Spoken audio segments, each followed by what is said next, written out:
Dear viewers, আজ আপনাদের সামনে আরেকটি নতুন লেসন নিয়ে হাজির হলাম, যেটি হচ্ছে অ্যাপিয়ার দিয়ে। অ্যাপিয়ার দিয়ে এখানে আমি এই শব্দ ব্যবহার করেছি, আসলে এটি স্ট্রাকচার হিসেবে এখানে আমি দেখানোর চেষ্টা করেছি। প্রথম শব্দটি হচ্ছে অ্যাপিয়ার, মানে দেখে মনে হওয়া। আবার অ্যাপিয়ার টু বি হচ্ছে কারো কাছে কিছু মনে হওয়া। অ্যাপিয়ার টু বি কাউকে দেখে কোনো কিছু মনে হওয়া। Appear to have been plus ভাবের সাথে আইনজিও হচ্ছে মনে হয় কেউ কোনো কিছু করছে, এরকম অর্থ প্রকাশ করতে ব্যবহৃত হয়। তো চলুন আমরা এক্সাম্পল ফলো করি, এই ব্যবহারগুলো খুব সহজ হয়ে যাবে। এটা দেখে মনে হয় যে কাপড়টির রং পাকা। আচ্ছা, ইট অ্যাপিয়ার্স, দেখেন আমরা প্রথমে শব্দটা ব্যবহার করেছি ইট অ্যাপিয়ার, দেখে মনে হয়। তাহলে ইট অ্যাপিয়ার্স দ্যাট, এটা দেখে মনে হচ্ছে যে the cloth has a fast colour. হ্যাঁ, হ্যাভ এ ফার্স্ট কালার অর্থ হচ্ছে পাকা রং থাকা। হ্যাভ এ ফার্স্ট কালার, পাকা রং থাকা। আমরা যদি বলি কাপড়টির রং পাকা, the cloth has a fast colour. আচ্ছা, এটা আমার কাছে মনে হচ্ছে যে, তাহলে কি হবে, ইট অ্যাপিয়ার্স টু মি, আমি এখানে দেখি দেন অ্যাপিয়ার টু বি, এটা কার কাছে মনে হয়, তাহলে মানে it appears to me the cloth has a fast colour, কাপড়টির রং পাকা।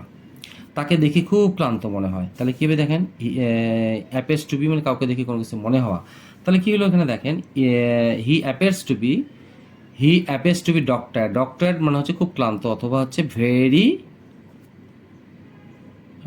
ক্লান্ত, টায়ার্ড, ভেরি টায়ার্ড অথবা ডক্টর, একটি সুন্দর শব্দ ডক্টর। তাহলে he appears to be dog-tired, তাকে দেখে ক্লান্ত মনে হয়। তাকে দেখে মনে হচ্ছে যে সে ইংরেজিতে কাঁদা। তার মধ্যে দেখে appears to have been plus ভাবের সাথে আইনজি, কাউকে দেখে কেউ কোনো কিছু করছে এরকম মনে হচ্ছে আর কি, মনে হয় কেউ কিছু করছে। তাহলে তাকে দেখে মনে হচ্ছে যে সে ইংরেজি শিখছে। তাহলে কী হবে দেখেন, he appears to have been মুখস্থ রাখতে হবে picking up English. Picking up হচ্ছে